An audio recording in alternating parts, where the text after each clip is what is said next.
Praise the Lord. தேவனுக்கே மகிமை உண்டாவதாக.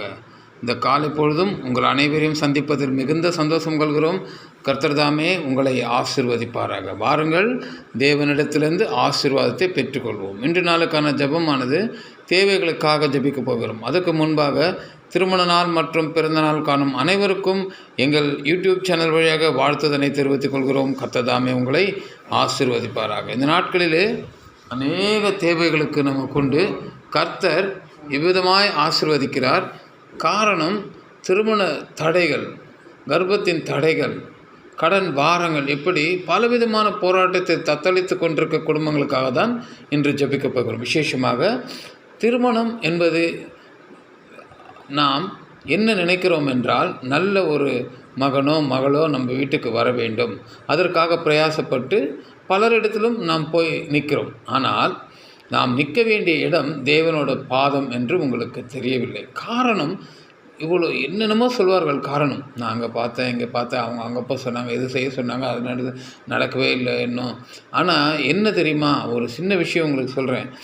அதாவது நம்ம தேடிட்டே இருப்போம். இது இப்படி தடைகளை நீங்கள் விட்டுட்டே போனீங்கன்னா ஒரு நாள் வரும்.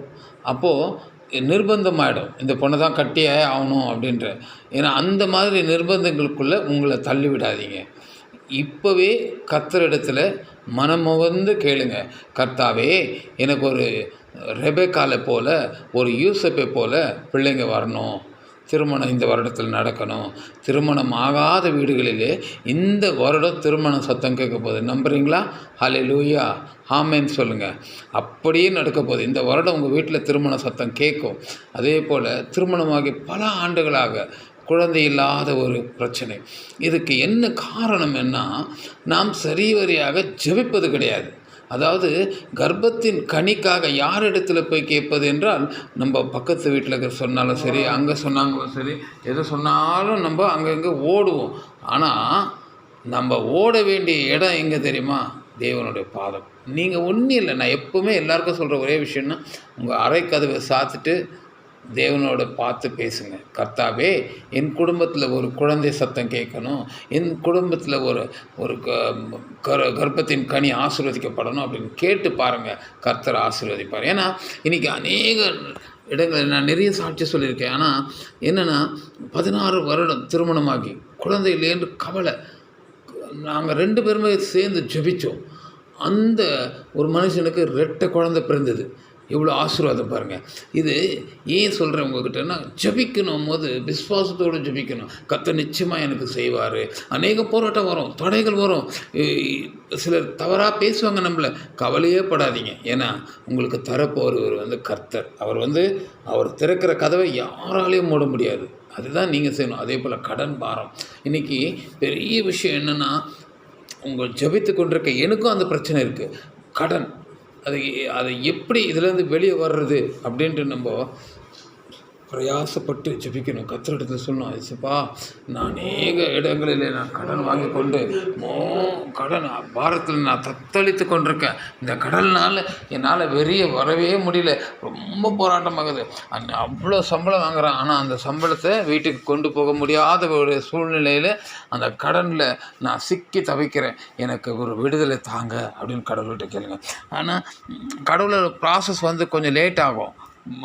ஆனால் நிச்சயமாக அது நடக்கும். ஏன்னா 2024 கர்த்தர் எனக்கு ஒரு வாக்குத்தத்தம் கொடுத்துருக்காரு, நீ சொந்த வீட்டில் தூங்குவேன்ட்டு.